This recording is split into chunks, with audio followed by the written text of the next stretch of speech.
नमस्कार दोस्तों, मेरा नाम है अंकित मौर्य। आप देख रहे हैं हमारा channel sine Q cos Q. तो चलिए पढ़ाई शुरू करते हैं। तो दोस्तों आज के इस वीडियो में हम लोग पढ़ेंगे कैपेसिटर के बारे में, कैपेसिटेंस के बारे में। फिर कैपेसिटेंस से रिलेटेड एक क्वेश्चन आता है, find the capacitance of the parallel plate capacitor. फिर और भी ये कैपेसिटर का अरेंजमेंट पढ़ेंगे, मतलब कि जैसे रेसिस्टेंस का अरेंजमेंट होता है ये सीरीज़ में, पैरेलल में, उस तरह का अरेंजमेंट पढ़ेंगे। और भी अगर टाइम मिला तो और भी बहुत कुछ पढ़ेंगे। तो सबसे पहले हम लोग देखते हैं कि यहाँ पर क्या पढ़ेंगे, कैपेसिटर पढ़ते हैं। कैपेसिटर कैपेसिटर को हम लोग एक और चीज़ भी बोलते हैं, कंडेंसर। कैपेसिटर को आप लोग कंडेंसर भी बोल सकते हैं। ठीक है।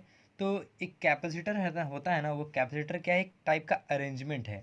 क्या है, एक टाइप का अरेंजमेंट है जिसमें हम लोग लार्ज अमाउंट ऑफ ये इलेक्ट्रिक चार्ज को स्टोर करते हैं। क्या होते हैं, एक ऐसा अरेंजमेंट है जिसमें हम लोग क्या करते हैं, large amount of electric charge को हम लोग स्टोर करते हैं। क्या करते हैं, उस अरेंजमेंट के द्वारा।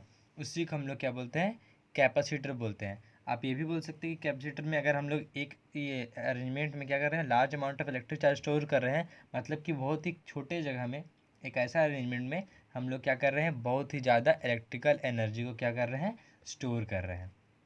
ठीक है। डेफिनेशन क्या हो गया, a capacitor is an arrangement for storing large amount of electric charge and hence electrical energy is stored in small space. ये हो गया आपका डेफिनेशन। ठीक है। तो जो कैपेसिटर है वो बहुत जगह काम आता है, जैसे कि बहुत जगह ये जो इलेक्ट्रिकल अप्लायंसेस है ना, बहुत जगह में काम आता है। जैसे कि आपका हो गया क्या बोल सकते हैं, इग्निशन सिस्टम ऑफ इंजन, मतलब कि इंजन को जो इग्निशन देता है वो कैपेसिटर के द्वारा भी दे सकते हैं। ठीक है। व्हीकल्स में फिर उसके बाद हो गया आपका इलेक्ट्रिक फैन में, फिर इलेक्ट्रिक मोटर में, और भी बहुत जगह पर कैपेसिटर का क्या होता है, यूज़ होता है। तो ये सब हम आपको कुछ एग्जांपल्स बता दिए। क्या बता दिए, इग्निशन सिस्टम ऑफ इंजन्स। ठीक है। फिर उसके बाद आपको क्या बताते हैं, ये आपका व्हीकल्स बताए होंगे शायद, व्हीकल्स, फिर इलेक्ट्रिक मोटर, इलेक्ट्रिक फैन, ये सब और भी बहुत सारा चीज़ का एक सा एग्जाम्पल होता है कैपेसिटर का। ठीक है। अब कैपेसिटर पढ़ रहे हैं तो इसी से मिलता जुलता है कैपेसिटेंस। क्यों, कैपेसिटेंस को, कैपेसिटेंस का मतलब क्या है कि एक कैपेसिटर या कितना ज़्यादा ये इलेक्ट्रिकल चार्ज को स्टोर कर सकता है अंदर में, उसका क्षमता कितना होता है, वो कितना स्टोर कर सकता है, उसको बोलेंगे हम लोग, क्या बोलेंगे, कैपेसिटेंस। उसका मेज़र करता है नहीं कि वो कितना इलेक्ट्रिक चार्ज स्टोर कर सकता है, उसका मेजरमेंट कौन करता है, कैपेसिटेंस करता है। कैपेसिटेंस क्या करता है, कैपेसिटर कितना ज़्यादा इलेक्ट्रिकल चार्ज को स्टोर करेगा उसको मेज़र करता है, उसका क्षमता को देखता है, उसका कैपेसिटी को देखता है। ठीक है। तो अगर अगर Q चार्ज स्टोर हो रहा है, if Q charge is stored in capacitor, और या कंडक्टर बोलिए या कंडेंसर बोलिए, कंडक्टर क्यों बोल रहे तो कंडक्टर है ही। ठीक है। और अगर Q चार्ज इसमें क्या हो रहा है, स्टोर हो रहा है। ठीक है। और क्या है, V, ये जो कैपेसिटर है, जो कंडेंसर है, उसका क्या है, वी है। इलेक्ट्रिक पोटेंशियल कितना है, वी है। मैं कि चार्ज स्टोर कर रहा है क्यू, इलेक्ट्रिक पोटेंशियल भी। तो ये जो क्यू होता है ना, वो डायरेक्टली प्रोपोर्शनल होता है। ये पाया गया है कि क्यू जो होता है वो डायरेक्टली प्रोपोर्शनल होता है किसके, वी के। में कि जो इसका अंदर चार्ज स्टोर हुआ कैपेसिटर में, वो डायरेक्टली प्रोपोर्शनल होता है इसका पोटेंशियल है, इसका इलेक्ट्रिक पोटेंशियल के। और जब प्रोपोर्शनल हटता है तो क्या लगता है, ये इक्वलिटी ऑफ प्रोपोर्शनलिटी लगता है, Q equal to C V. C यहाँ पर क्या है, कांस्टेंट है, तो ये क्या हो जाएगा, सी कांस्टेंट ऑफ प्रोपोर्शनलिटी। सी क्या हो जाएगा, कांस्टेंट ऑफ प्रोपोर्शनलिटी। और वही सी को हम लोग क्या बोलते हैं, कैपेसिटेंस ऑफ अ कंडक्टर, या कैपेसिटेंस ऑफ अ कैपेसिटर, या कैपेसिटेंस ऑफ ये कंडेंसर। आप कुछ भी इसमें बोलिए। ठीक है। और जो एसआई यूनिट होता है कैपेसिटेंस का, सी का जो एस आई की फार्मूला यही हो गया, मेन फार्मूला क्या हो गया, Q equal to C V. और जो सी का एस आई यूनिट होता है वो क्या होता है, फैराड होता है। क्या होता है, फैराड। फैराड को आप एफ से भी डिनोट कर सकते हैं। ठीक है। अभी हम लोग बहुत सारा चीज़ को पढ़े, कैपेसिटर पढ़े, उसका डेफिनेशन पढ़े, उसका एग्जांपल पढ़े, कैपेसिटेंस पढ़े, उसका फार्मूला देख लिए, उसका एसआई यूनिट देख लिए। अब हम लोग यहाँ तक इसको रहने देते हैं, फिर हम लोग क्या पढ़ते हैं, find the capacitance of the parallel plate capacitor. तो दोस्तों देखिए यहाँ पर क्या बोल रहा है, find the capacitance of the parallel plate capacitor.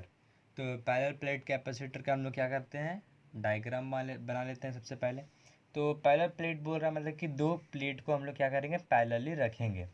तो एक प्लेट ये हो गया समझ लीजिए, ठीक है, और एक प्लेट ये हो गया, ठीक है।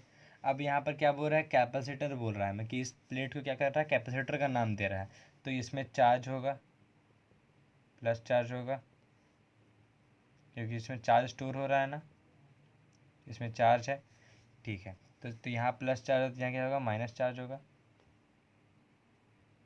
ये मेरा से मिस्टेक हो गया था। तो ये यहाँ प्लस चार्ज होता है, यहाँ क्या होगा, माइनस चार्ज स्टोर होगा, ठीक है। यहाँ तो कोई दिक्कत है, कोई दिक्कत नहीं है।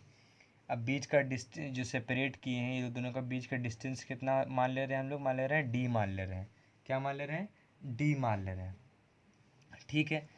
अब हम लोग याद करिए, चैप्टर 1 में पढ़े थे linear charge density, surface charge density and volume charge density. तो सरफेस चार्ज डेंसिटी में हम लोग पढ़े थे कि किसी भी सरफेस में किसी भी सरफेस का सरफेस चार्ज डेंसिटी क्या होता है, सिग्मा होता है। क्या होता है, सिग्मा होता है। तब ये इसमें चार्ज पॉजिटिव है तो पॉजिटिव सिग्मा, इसमें चार्ज नेगेटिव है तो क्या होगा, नेगेटिव सिग्मा। तो हम लोग क्या स्टेटमेंट लिखेंगे जब थ्योरी बनाने इसमें कि जो एक्सप्लेन करने से पहले स्टेटमेंट लिखते हैं ना, कि लिखेंगे suppose there are two parallel plate capacitor of area A, इसका एरिया क्या मान ले रहे हैं हम लोग, एरिया ए मान ले रहे हैं, ठीक है। And separation between them is by separate both of them by distance D, ठीक है। अब if plus sigma and minus sigma is the ये सरफेस चार्ज डेंसिटी या इलेक्ट्रिकल चार्ज डेंसिटी जो आपको लिखना है of parallel plate capacitor, of parallel plate capacitor, then find the electric field, sorry, then find the capacitance of the parallel plate capacitor. और उसके बाद यहाँ पर हम लोग फाइंड बता दिए। अब हम लोग लिखेंगे कि क्या क्या अभी हम पढ़े, कि अभी जो पढ़े थे उसमें क्या क्या पढ़े थे, इफ़ सपोज क्या लिए थे हम लोग, दो पैरेलल प्लेट लिए थे, उसका ये एरिया क्या माने थे, ए माने थे, ये बता दिए आपको। फिर बीच का सेपरेशन क्या था, डी है, वो बता दिए आपको। फिर प्लस सिग्मा माइनस सिग्मा क्या है, सरफेस चार्ज डेंसिटी है दोनों का, ये बता दिए हम यहाँ पर। और ये भी आप यहाँ डायग्राम में दिखा सकते हैं कि ये प्लस के हमेशा इलेक्ट्रिक फील्ड क्या होता है, प्लस से माइनस की तरफ जाता था, यहाँ प्लस से माइनस की तरफ, ये भी हम दिखा दे रहे हैं, ठीक है। यहाँ तक कोई डाउट नहीं है। हम लोग ये भी बता दिए क्या करना है इसमें, हम लोग क्या करना है, एक कैपेसिटेंस फाइंड करना है एक पैरेलल प्लेट कैपेसिटर का। तब हम लोग क्या करेंगे कि ये लोग दोनों का बीच में जो ये लोग दोनों को मिला के जो इलेक्ट्रिक फील्ड निकल रहा है ना, वो इसको निकालेंगे। तो क्या लिखेंगे यहाँ पर हम लोग, the electric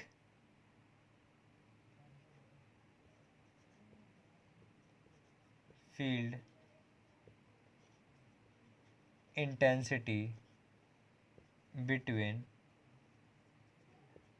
the plate, the electric field intensity between the plate. तो यहाँ पर क्या हो जाएगा, इसका इन लोग दोनों का मिलकर के इलेक्ट्रिक फील्ड इंटेंसिटी क्या हो जाएगा, याद करिए हम लोग चैप्टर 1 में पढ़े थे कि क्या, कि फाइंड द इलेक्ट्रिक, उसमें हम लोग पढ़े थे find the electric field intensity due to a ये ये charge plate, due to a thin charge plate. जो हम लोग क्या निकाले थे, एक चार्ज प्लेट का वैल्यू क्या निकाले थे हम लोग, E equal to sigma by 2 epsilon naught, ये निकाले थे ना।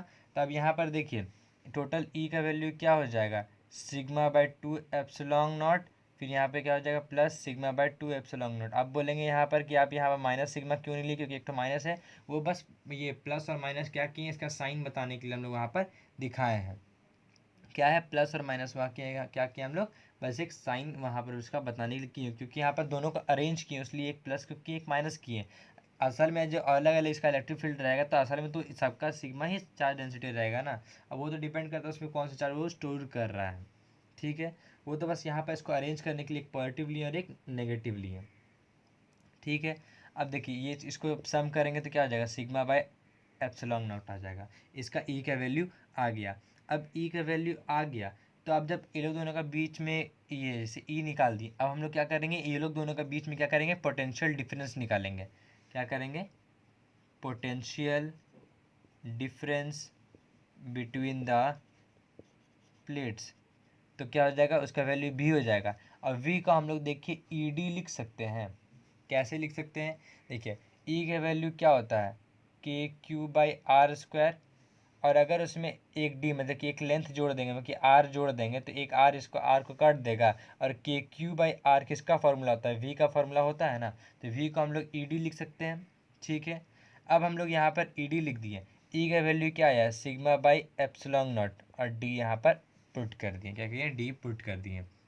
तो देखिए पहला ये आया था इक्वेशन, ये आ गया दूसरा इक्वेशन। ये दूसरा इक्वेशन किसका मदद से लाए हैं हम लोग, पहला का मदद से लाए हैं। ठीक है, अब हम लोग सीधे आते जब भी फॉर्मूला पढ़ें, क्या पढ़ें, Q इक्वल टू सी भी पढ़ें। क्या पढ़ें, Q इक्वल टू सी भी। तो हम लोग को क्या निकालना है, कैपेसिटेंस निकालना है। तो C को अलग रखेंगे, C equal to Q by V, C equal to Q by भी।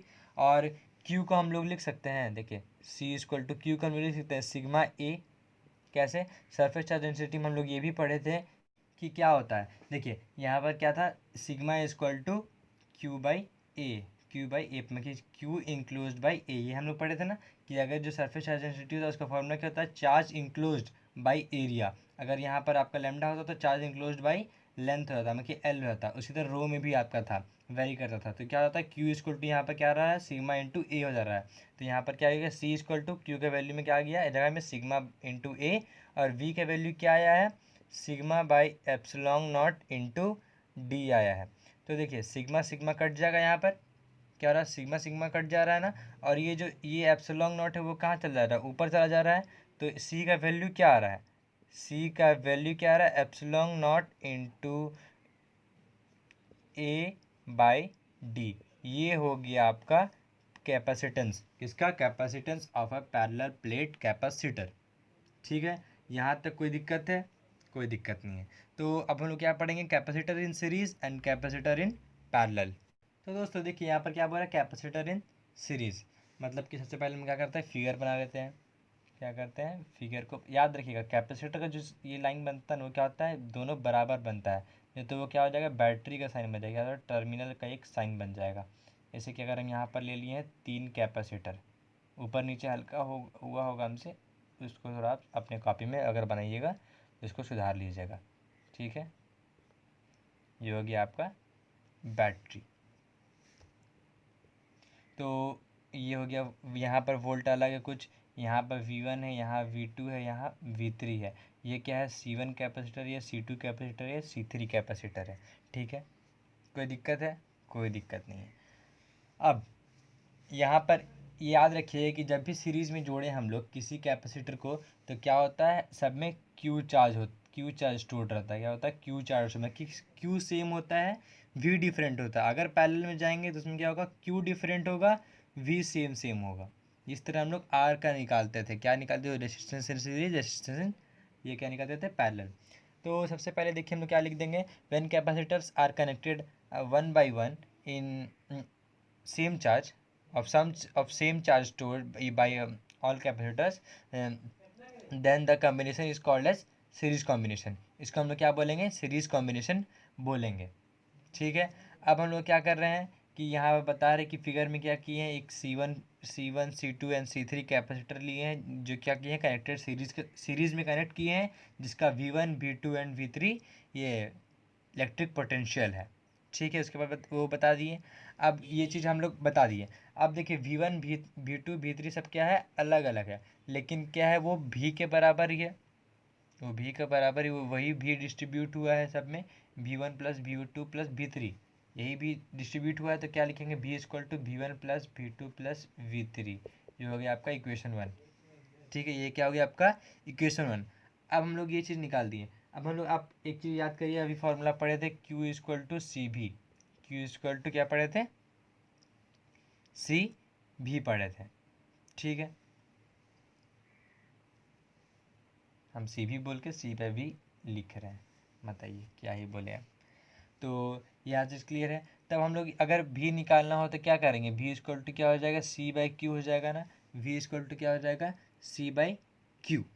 तो इसका इस C1 का V1 कितना होगा, मतलब कि अगर हम निकालेंगे potential difference across C1, potential difference across C1, तो क्या हो जाएगा, potential difference across C1 is equal to क्या हो जाएगा, V1 is equal to Q by C1।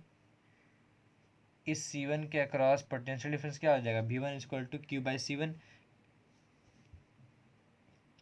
यहाँ पर हम गलती किए हैं ना, Q बाई C, ठीक है। तो V1 is equal to Q by C1 हो जाएगा, ठीक है। यहाँ से देखिए Q तो सेम ही रहेगा और C का C1 यहाँ लिख दिए। इसी तरह करेंगे potential difference across C2, V2 is equal to Q by C2, V2 is equal to Q by C2। उसी तरह क्या करेंगे, V3 निकालेंगे, V3 is equal to Q by C3। और ये तो निकल गया V1 V2 V3, निकालना क्या बच गया V। तो अगर V निकालेंगे तो V को डायरेक्ट हम लोग लिख सकते हैं, V is equal to Q by C, V is equal to Q by C, क्योंकि वो अगर हम लोग V को मतलब अगर C को हम लोग क्या करेंगे, एक C को ही पूरा इक्विवेलेंट क्या मान लेंगे हम लोग, ये कैपेसिटर मान लेंगे। जैसे C1 C2 तो पर्टिकुलरली हो गया, तो C को अगर पूरा इक्विवेलेंट कैपेसिटेंस मान लेंगे तो क्या हो जाएगा, V equal to Q by C। तब अगर इसका वैल्यू इसका जगह में क्या करेंगे, पुट करेंगे, Q by C equal to Q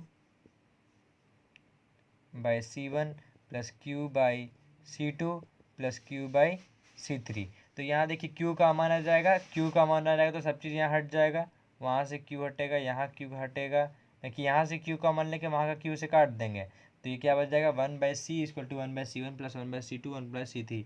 ये इस तरह आपका क्या आता था, रेजिस्टेंस में जब पैरेलल में कनेक्ट करते थे, लेकिन जब कैपेसिटेंस को हम लोग क्या करेंगे, सीरीज में कनेक्ट करेंगे, तो ये चीज़ आएगा आपका। ये हो गया कैपेसिटेंस इन सीरीज़ का, मतलब कि अगर सीरीज़ में रहेगा तो आप इस तरह करके निकाल सकते हैं।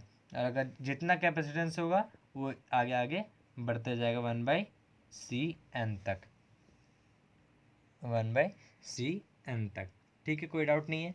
अब हम लोग इसके बाद पढ़ेंगे कैपेसिटेंस इन पैरेलल। तो दोस्तों देखिए हम लोग क्या पढ़ेंगे अभी, कैपेसिटेंस इन पैरेलल में, कि जब वो पैरेलल में कनेक्ट रहेगा तो इसी तरह इसमें भी स्टेटमेंट लिख देंगे, when capacitors are connected across two same points and potential difference across are remain same. जैसा कि मैंने बता चुका है पहले कि जब सीरीज़ में रहेगा तो Q सेम रहेगा, जब पैरेलल में रहेगा तो V सेम रहेगा, ठीक है। तब उसको हम लोग क्या बोलेंगे, ये पैरेलल कॉम्बिनेशन बोलेंगे, ठीक है। अब उसके बाद हम क्या बताएंगे, उस फिगर के बारे में बताएंगे कि C1 C2 C3 क्या है, कैपेसिटर है जिसका Q1 Q2 Q3 क्या है, ये है चार्ज स्टोर किया गया है।